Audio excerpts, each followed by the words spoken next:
Okay, so what we're doing here is making sort of my version of a Cartesian diver. A little bitty balloon, and really the little tiny ones, the little cheap ones you buy from the dollar store or something, probably better because you don't want them big. Don't need them big.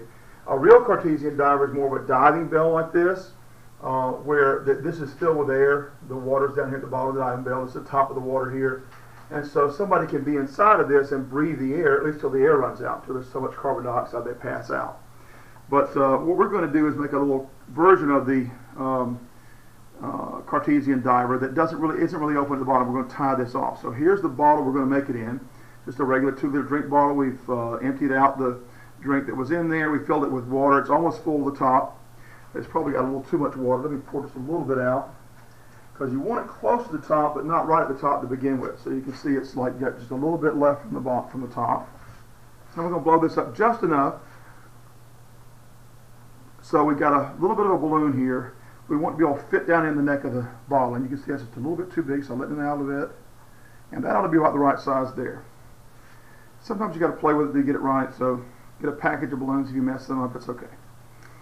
They're very inexpensive, okay? Now, even though it's just a little bit big, I will be able to squeeze it down in there when I get to that point. So what I want is for this to barely float in some water. So I've gotten a large beaker here that has some water in it. You don't have to use a large beaker. You can use a bucket or a bowl or anything. You just don't want, when you make your diver, you don't want it to be able to hit the bottom. You want to make sure you see where it floats to. So what we want to do is to put some weights on this. And I like to use these little 1/4-inch nuts like this, but you can use just about anything that's made of metal, or anything that's heavier than the balloon, I suppose, to get it to go down in there. And I want to feed this through, just the little neck of the little end of the balloon through there, so that it looks something like this. All right, and I'm going to put it inside the beaker, and we're going to see where it's floating to. And right now it's floating a little bit too high.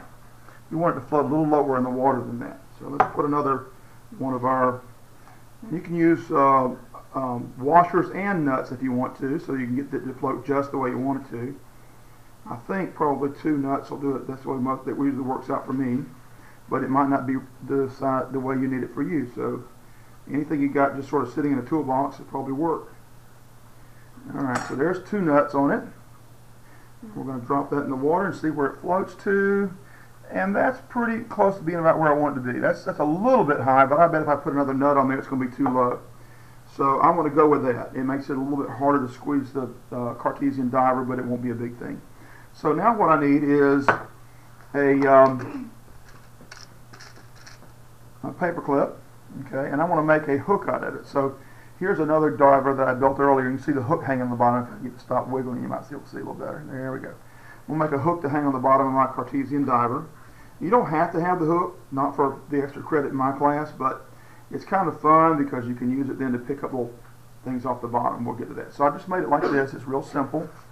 Okay, there we go. And we're going to take it and stick it through a little part of the balloon right there. So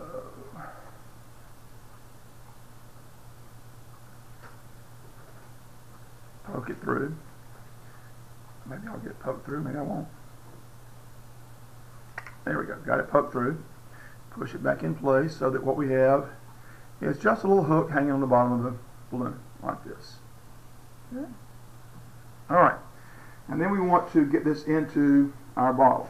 And the reason I left a little bit of air in the top of the bottle is because if I squeeze it first and then insert, in fact, let's see, get it underneath here a little bit better. Squeeze it first and then put it in here. It kind of helps to pull the balloon down inside. I'll let go of the pressure. So just kind of work it a little bit. We'll finally get the little balloon down inside. Try not to spill water everywhere on the countertop. There we go. Now we got our balloon down inside.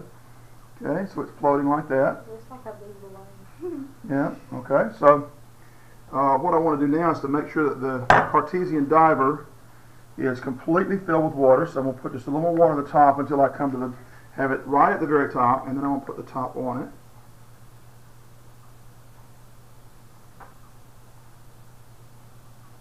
Okay. Oops.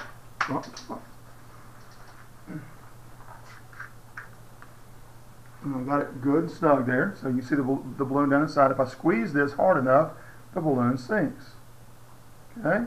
And then what I can do is I can make another paper clip and make a little thing that looks like this. Nothing special about that, except that shape always, when you drop it on the ground, always ends up with a corner sticking up. So if it falls down this way, it's sticking up like this, and if it falls down like that, it's sticking up like that. And you can use the hook, you can play a little game where you use the hook on your Cartesian diver to try and pick up that little, you can call it anything you want to, a treasure or something on the bottom. Okay? Well, the extra credit of this, the extra credit activity here, is that you want to explain to me in terms of a scientific model how it is that squeezing this bottle works.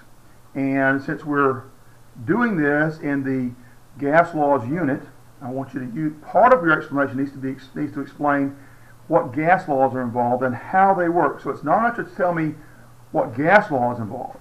It's to tell me why that gas model does what it does and what it is that, what other scientific principles are involved that makes this thing float, go up and down, and so forth. All right, and that's pretty much it.